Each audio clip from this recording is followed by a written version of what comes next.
इसलिए आवेश एक अदिश राशि होगी। नंबर 2 में आते हैं, आवेश के मात्रक। आवेश के दो तरह के मात्रक होते हैं, एक एसआई मात्रक होता है और सीजीएस मात्रक होता है। एसआई मात्रक कूलाम होता है और सीजीएस मात्रक स्थैतिक कूलाम होता है। एक और मात्रक होता है जिसे विद्युत चुंबकीय मात्रक कह सकते हैं। तो हम आवेश के मात्रकों में संबंध ज्ञात करेंगे। तो आवेश का एसआई मात्रक होता है कूलाम। तो एक coulomb is equal to dash स्थैतिक कूलाम। कितने स्थैतिक कूलाम के बराबर होता है? तो एक कूलाम होता है 3 × 10⁹ स्थैतिक कूलाम के बराबर होता है। आपको याद रखना है कि एक कूलाम कितने स्थैतिक कूलाम के बराबर? 3 × 10⁹ स्थैतिक कूलाम के बराबर होता है। इसी तरह से अगर विद्युत चुंबकीय मात्रक में संबंध निकालें तो एक कूलाम बराबर 1/10 F कूलाम के इक्वल होता है। F कूलाम याद रखना है, एक कूलाम 1/10 F कूलाम के इक्वल होता है। अब आते हैं आवेश के गुण। आवेश में 3 तरह के गुण पाए जाते हैं। एक योज्यता का गुण होता है जिसमें से किसी वस्तु का कुल आवेश या किसी निकाय का कुल आवेश उसके भिन्न भिन्न आवेशों के योग के बराबर होता है। दूसरा होता है आवेश का क्वांटीकरण। क्वांटीकरण से हम ये समझेंगे कि आवेश का क्वांटीकरण का मतलब इस चाप को हमने आवेशित किया और जितना आवेशित किया तो इसका कुल आवेश, इसमें उपस्थित एक इलेक्ट्रॉन का आवेश, एक इलेक्ट्रॉन का आवेश न्यून आवेश कहलाता है। इसलिए हम एक प्रश्न और भी बनता है कि न्यूनतम आवेश क्या है? तो न्यूनतम आवेश एक इलेक्ट्रॉनिक आवेश कहलाता है। इलेक्ट्रॉनिक आवेश हम बोल सकते हैं इलेक्ट्रॉनिक आवेश। इलेक्ट्रॉनिक आवेश का मान कितना होता है? 1.6 × 10⁻⁻19 कूलाम है। तो न्यूनतम आवेश एक इलेक्ट्रॉन के आवेश के बराबर होता है। तो यही है क्वांटीकरण कि किसी वस्तु में उपस्थित कुल आवेश की मात्रा उसमें उपस्थित एक इलेक्ट्रॉन के आवेश का पूर्ण गुणन होगी। मान लो कोई वस्तु है, उसमें कुल आवेश Q है और एक इलेक्ट्रॉन का आवेश E है, तो पूर्ण गुणन यानी n गुना होगी। प्लस भी हो सकता है और माइनस भी हो सकता है, तो प्लस माइनस NE। अर्थात n क्या हो गया? पूर्ण संख्या हो गई। एक इलेक्ट्रॉन के आवेश के बराबर 2 इलेक्ट्रॉन, 3 इलेक्ट्रॉन, इस तरह से पूर्ण गुणज होगी। ये नहीं कह सकते हैं कि 2.5 इलेक्ट्रॉन है या 3 कूलाम आवेश है। पिछले साल ये प्रश्न आया था कि एक कूलाम आवेश में कितने इलेक्ट्रॉन उपस्थित होते हैं? तो एक कूलाम आवेश में इलेक्ट्रॉनों की संख्या, किसकी? इलेक्ट्रॉनों की संख्या। अब इलेक्ट्रॉनों की संख्या कैसे पता करें? डैश डैश है, तो कैसे पता करें? इस फार्मूले का प्रयोग करेंगे। इस फार्मूले के प्रयोग से हमारे पास आवेश कितना है? n = Q/E होगा। आवेश कितना है बताओ? 1 कूलम। E का मान अभी जस्ट ऊपर वाले हमने विकल्प में बताया है, 1.6 × 10⁻⁻19 कूलम। अब ये बताइए 10⁻⁻19 ऊपर जाएगा तो प्लस में हो जाएगा 10⁻19/1.6। अब ये हमको क्या करना है कि इस 10⁻19 में से एक 10 को बाहर निकाल लेना है। तो 10 × 10⁻18/1.6। अब ये डिवाइड करो, डेसिमल हटाओ, तो ये बन जाएगा 100/16 × 10⁻18। अब 16 का 100 में डिवीजन करोगे, भाग दोगे, तो आपके पास मिलेगा 6.25 × 10⁻18। तो एक कूलाम आवेश में इलेक्ट्रॉनों की संख्या कितनी हो गई? 6.25 × 10⁻18। तो you can write it 6.25 × 10⁻18 electron. इतने इलेक्ट्रॉन ये किसमें? एक कूलाम। इसी तरह से अभी इसी सेशन में एक हाफ ईयरली में क्वेश्चन पूछा गया था कि एक कूलाम माइक्रो कूलाम आवेश, अभी यहां कूलाम नहीं था, कितना था? 1 माइक्रो कूलाम। तो 1 माइक्रो कूलाम आवेश में इलेक्ट्रॉनों की संख्या, इलेक्ट्रॉनों की संख्या अब आपको बताना है कितने होंगे। इसके लिए बहुत ही सिंपल ट्रिक है, आपको याद रखना है एक कूलम और एक माइक्रोकूलम में क्या संबंध है। तो यू नो एक माइक्रोकूलम बराबर होता है 10 टू द पावर -6 कूलम के। एक कूलम में होते हैं कितने 10 to 6.25 into 10 to the power 18। अब कितने कूलम चाहिए अपन को 10 to the power -6, तो यहां 10 to the power -6 का इंटू होगा तो 18 में से 6 निकल जाएंगे। 18 - 6 कितना हो जाएगा 12। तो हम इसको सिंपली लिख सकते हैं 6.25 into 10 to the power 12 electron. कैसे पता चला? एक माइक्रोकूलम में 10 to the power -6 कूलम होते हैं और एक कूलम में इलेक्ट्रॉनों की संख्या इतनी होती है, तो 10 to the power -6 कूलम में कितने हो जाएंगे 10 to the power -6 का इंटू हो जाएगा। तो 10 की पावर 18 में से 6 गया, कितना आ गया 12। इसी तरह से अगला टॉपिक होगा, अगर एक माइक्रोकूलम की जगह 10 माइक्रोकूलम पूछ ले, क्या पूछ ले 10 माइक्रोकूलम में इलेक्ट्रॉनों की संख्या, इलेक्ट्रॉनों की संख्या। अब ये बताओ, जब हमको मालूम है कि एक माइक्रोकूलम में इतने इलेक्ट्रॉन, तो 10 माइक्रोकूलम में 10 का इंटू हो जाएगा, तो आपके पास आंसर क्या मिलेगा जरा बताओ। 6.25 10 का इंटू करोगे तो एक 10 और एक्स्ट्रा हो गया, तो 10 टू द पावर कितना हो जाएगा 13 इलेक्ट्रॉन। बात समझ में आ गई? अगले पॉइंट में अपन चलेंगे। ठीक है, ये तो इलेक्ट्रॉनों की संख्या है। इसी तरह से एक क्वेश्चन और कर लिया जाए कि अगर हम किसी वस्तु को 80 माइक्रोकूलम से आवेशित कर दें, किससे 80 माइक्रोकूलम आवेश से आवेशित कर दें, तो देखो Q कितना बताया हमने 80 माइक्रोकूलम, तो उसमें इलेक्ट्रॉनों की संख्या क्या थी? तो n बराबर क्या अभी बताया था Q/E। Q का मान अभी बताया 80 माइक्रोकूलम, आपको लिखना है 80 माइक्रो की जगह बताया एक माइक्रोकूलम में 10 टू द पावर -6 होते हैं, तो 10 टू द पावर -6 और E का मान अभी जस्ट बताया 1.6 into 10 टू द पावर -90। अब यहां पर आपको देखना है 80 यहां अपॉन में 1.6 और 10 टू द पावर -19 ऊपर जाएगा, तो -6 + 19 कितना हो जाएगा 30। यहां इंटू करोगे तो कितना आएगा, आपके पास आ जाएगा यहां पर आपको मिलेगा 16 × 85 यानी 50 into 10 to the power 30, तो 5 into 10 to the power 40। अब आप यहां पर बड़े आराम से लिख सकते हो, क्या लिख सकते हो 80 माइक्रोकूलम आवेश में किसकी संख्या, इलेक्ट्रॉनों की बोलिए संख्या कितनी होगी। देखो एक माइक्रोकूलम में इतने, तो 80 माइक्रोकूलम में 80 का इंटू कर दो, ये भी बहुत सिंपल सी मेथड है। जब 80 का इसमें इंटू करोगे तो वही आ जाएगा 5 into 10 to the power 14 electron, right. इस तरह से आप कैलकुलेट कर सकते हो। आगे देखिए, ये तो रहा इलेक्ट्रॉनों की संख्या। अब हम आते हैं कूलम के नियम। कूलम का नियम क्या कहता है, दो बिंदु आवेशों के मध्य लगने वाला बल।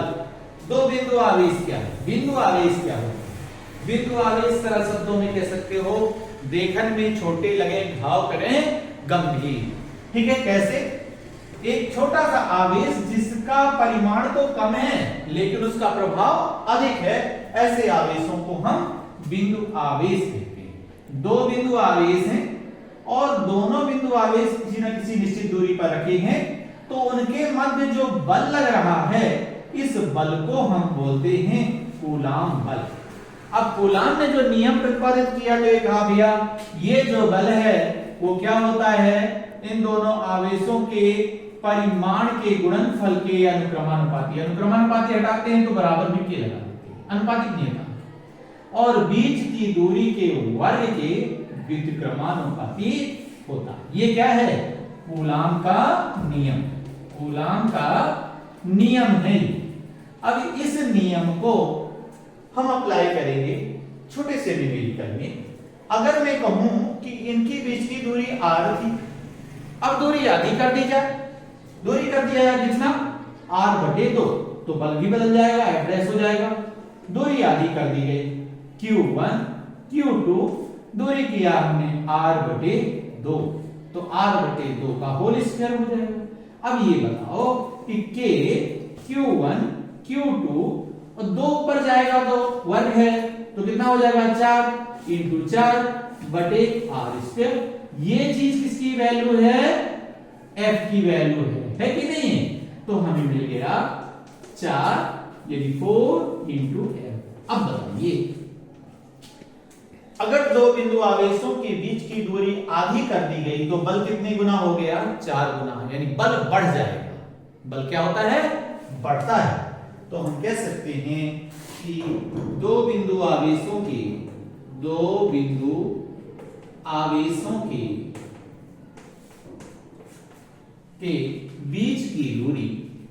बीच की दूरी आधी करने पर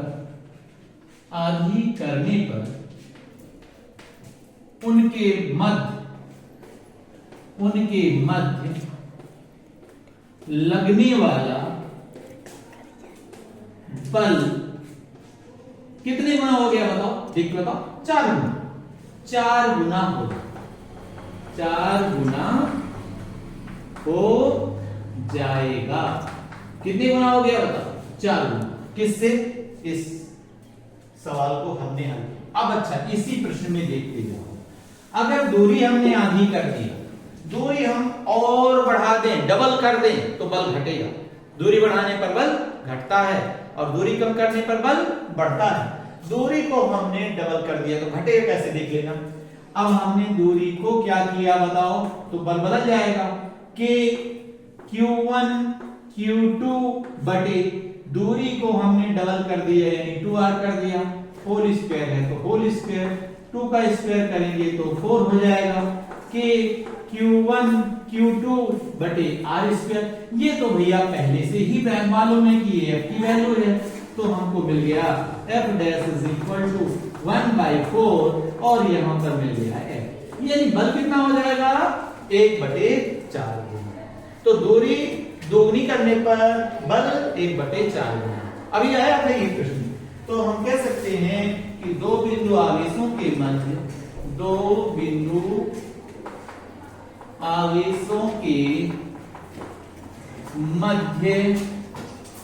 दूरी दोगुनी करने पर उनके मध्य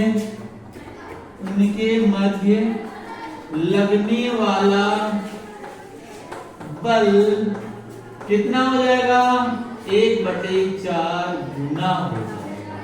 1/4 गुना हो जाएगा। याद रखना, दूरी बढ़ाने पर बल घटता है और दूरी कम करने पर बल बढ़ता है, ये ध्यान देना। अभी इसी में बहुत सारी चीजें हैं जिसको आगे देखते हैं।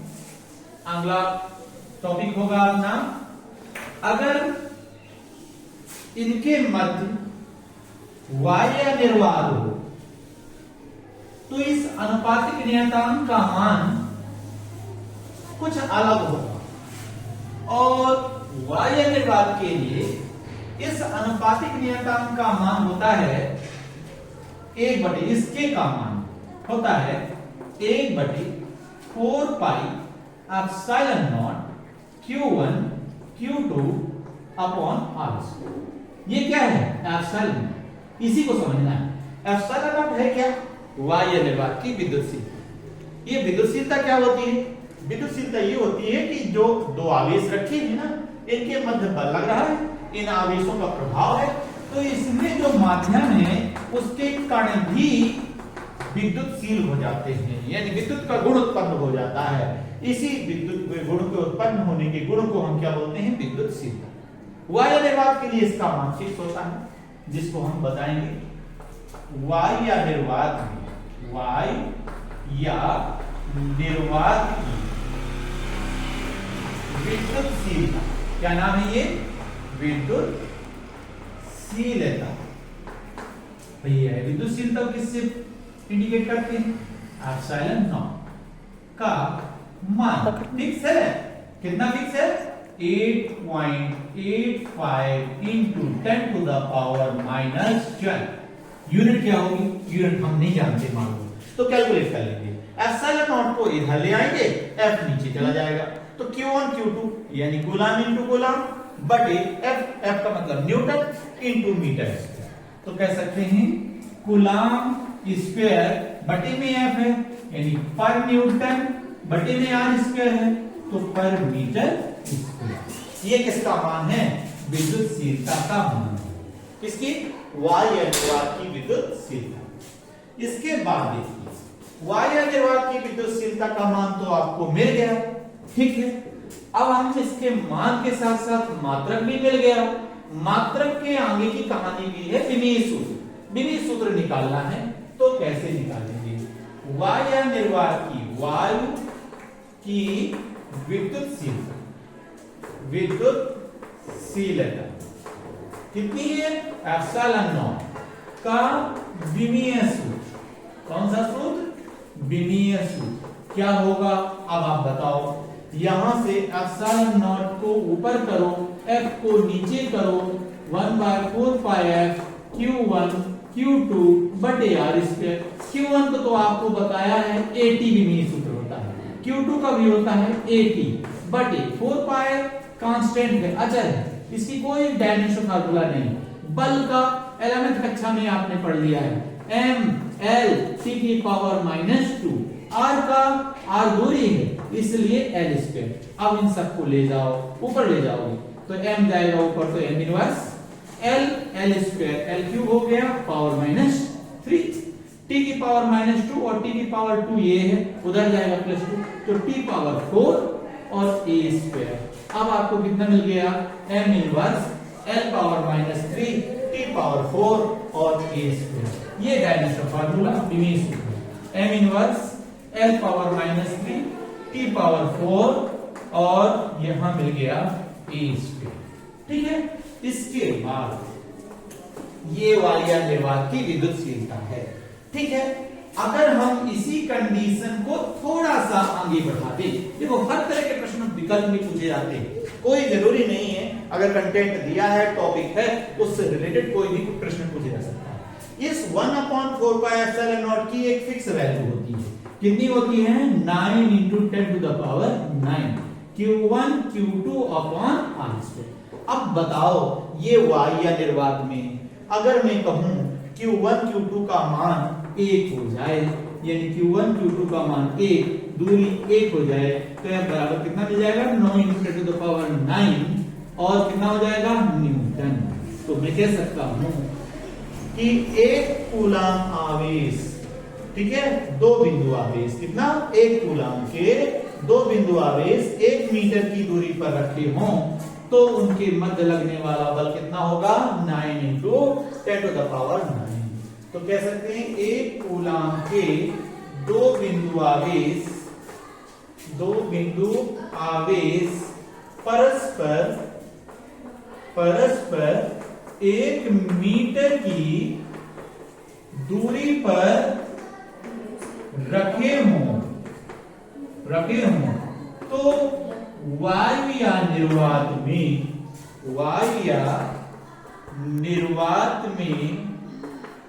उनके मध्य लगने वाला क्या बल कितना होगा? 9 into 10 to the power 9 newton होगा। कितना बल होगा? 9 into 10 to the power 9 newton. अगले टॉपिक में चलो। अगला टॉपिक क्या है? ये जो माध्यम है, अगर वायु या निर्वात की जगह कोई माध्यम रख दिया गया तो उस माध्यम का एक वैल्यू होगी। ये स्मॉल की अगर हमने माना तो माध्यम का एक परावर्तनांक होगा जिसे हम k से प्रदर्शित कर देंगे। इस स्मॉल की वैल्यू हो जाएगी 4 pi epsilon not k Q1 Q2 upon r square. इस एप्सिलॉन नॉट k k को हम बोल सकते हैं एप्सिलॉन भी बोल सकते हैं। क्या बोल सकते हैं? 1/4 pi epsilon q1 q2 upon r square. अब ये एप्सिलॉन क्या है भाई? एप्सिलॉन नॉट तो वायु निर्वात की विद्युतशीलता थी, और ये एप्सिलॉन जो है ये माध्यम की विद्युतशीलता है। क्या है? माध्यम की विद्युतशीलता है। अच्छा, अब माध्यम की विद्युतशीलता है तो ये क्या हुआ कि एप्सिलॉन नॉट के किसके इक्वल हुआ? एप्सिलॉन के, यानी माध्यम की विद्युतशीलता। तो एप्सिलॉन किसके इक्वल है? एप्सिलॉन नॉट इनटू के, माध्यम की विद्युतशीलता। अभी देखते जाना है। तो K इज इक्वल टू माध्यम की विद्युतशीलता बटे एप्सिलॉन नॉट। एप्सिलॉन नॉट क्या है? वायु या निर्वात की विद्युतशीलता। अब आपको समझ में आ गया।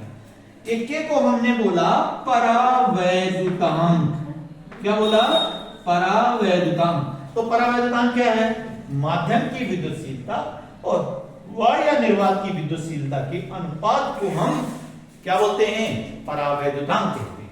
और ये परावैद्युतांक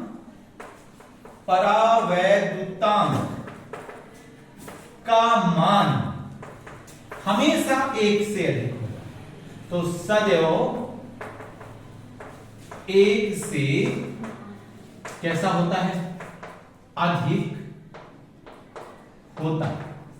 लेकिन वायु या निर्वात के लिए परावैद्युतांक, वायु या निर्वात के लिए यही परावैद्युतांक के का मान लगभग, एग्जैक्ट नहीं, 1 से अधिक होता है, लगभग 1 होता है। क्यों?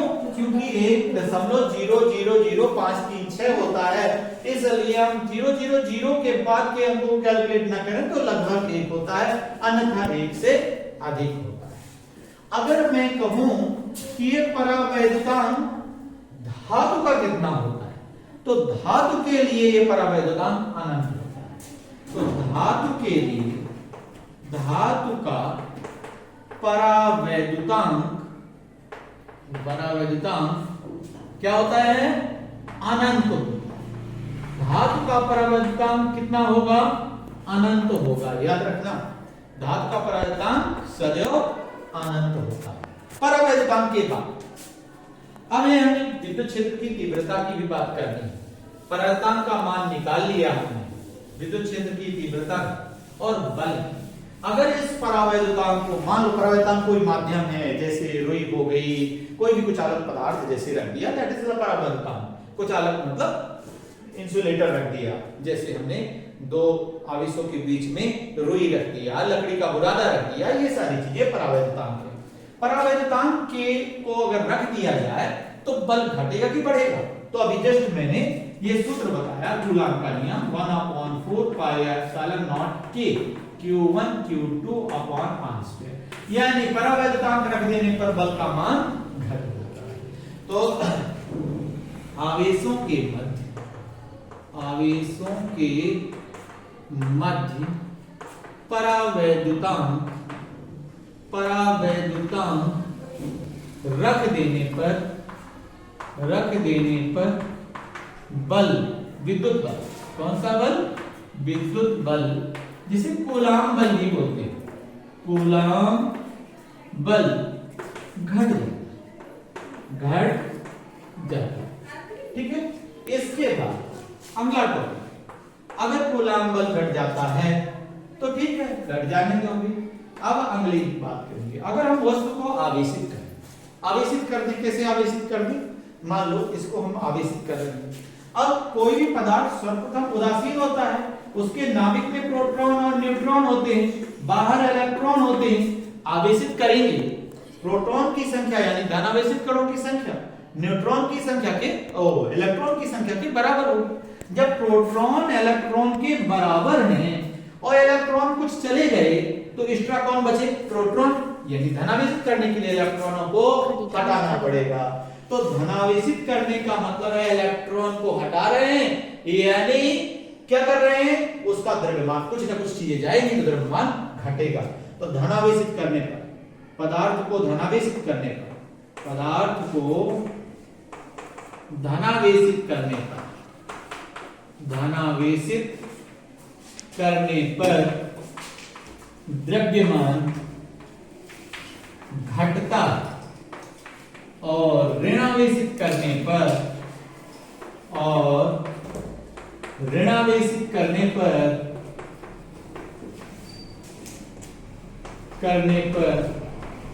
द्रव्यमान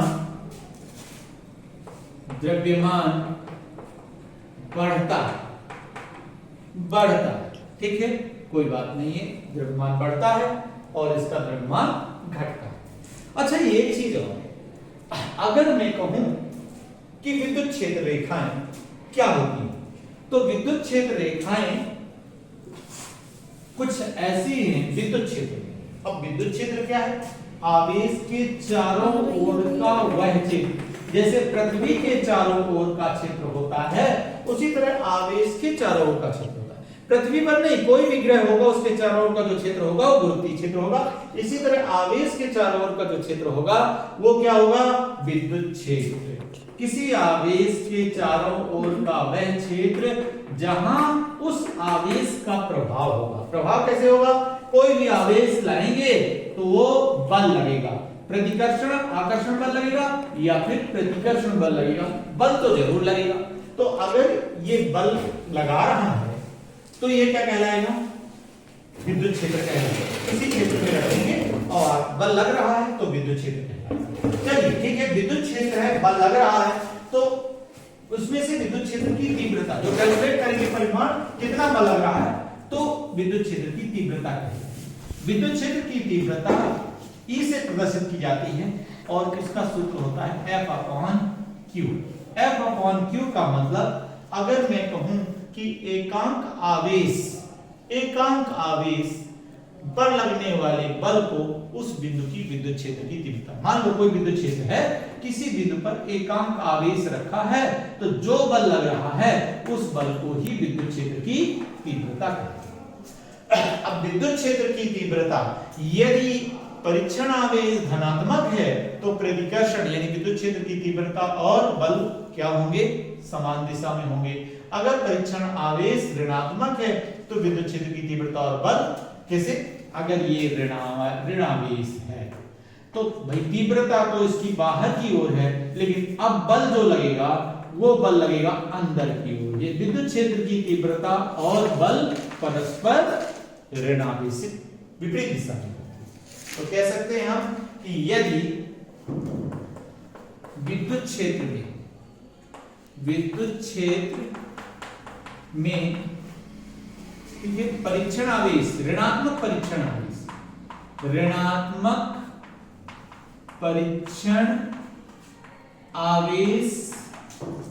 पर लगने वाला बल तथा विद्युत क्षेत्र की दिशा, विद्युत क्षेत्र की तीव्रता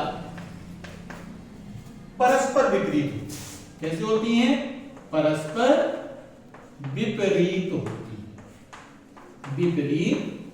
होती। चलिए एक और, इस विद्युत क्षेत्र की तीव्रता का मात्रक क्या होता है, तो बच्चों कंफ्यूज नहीं होना, इसके 2-3 मात्रक होते हैं। एक होता है न्यूटन प्रति कूलम, एक होता है वोल्ट प्रति मीटर, V पर मीटर। तो ये दोनों मात्रक हो सकते हैं, इसलिए लास्ट में लिख सकते हो विद्युत क्षेत्र की तीव्रता का मात्रक क्या, या तो न्यूटन प्रति कूलम या फिर वोल्ट प्रति मीटर। ठीक है।